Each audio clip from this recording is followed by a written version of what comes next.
Today's June 1st, and it's a session day here in Albany, and we still have the to-do list that each one of us do in our personal lives before we leave for work in the morning, before we start our day with our family. Most of us check off this to-do list, and we want to make sure that we fulfill our obligations, and you feel better about it. It's not any different for us as legislators in the state of New York. Most of us have a to-do list, and we want to see this to-do list start and end. And I know that the to-do list that I have is what my constituents have been screaming about. And the first one that is so critical that we have to address, and it's not something that we can even talk about, maybe this is the top issue. It is property tax relief, and certainly with mandate relief. And I want to talk about mandate relief a little bit so people really understand. When you speak to schools, municipalities, and everybody talks about mandates, a lot of times the mandates, we say that the state of New York has implemented for decades in the state of New York. But I'm talking about that mandate that's on a road in a little village or a town, a small town in my district that has an electricity bill. And that red light was put in before the administration that's there now.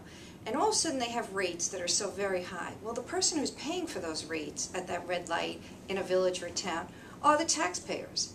So when we talk about mandates, there's a big picture about mandates and where they come from and how they're put there. So anytime any kind of service is put into a municipality, there's a cost to it. It might slow down the traffic a little bit at a certain road, but really the real wise look at anything that's going to be implemented right now in this economy has to be looked at in a fiscal responsibility. So I'm very fortunate to have mayors and supervisors throughout my district that have talked to me about the mandates that they have no control over at all. And that's my job to explain to my colleagues here in Albany about these kind of implementations that have been put on us that really do nothing for us. So we are addressing relief of fuel cost, which is truly a burden to everyone who's going to work. You know, we talk about the holidays, taking off the taxes, but that's just a small dip in the road of really where we have to go with the fuel and talking about green more. The MTA, an issue that is so hot under my collar that I'm passionate about, is the forensic audit and the equal vote that we should have, not a quarter of a vote, and I'm not going to let that go without truly fighting to make sure that that happens.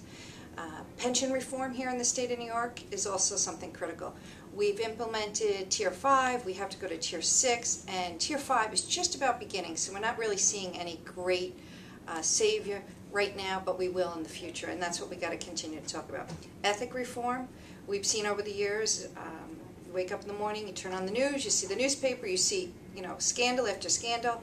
We have to learn by those errors and protect the taxpayers so that greedy elected officials do not take from taxpayers, from non-for-profits, or any way using their power to take tax dollar away from any constituents is just really a horrible thing. So this is my to-do list. This is your to-do list for me, and I promise you I will answer every single email and phone call to the people of the state of New York, allowing you to tell me what you feel is your to-do list. So have a great day. Thank you.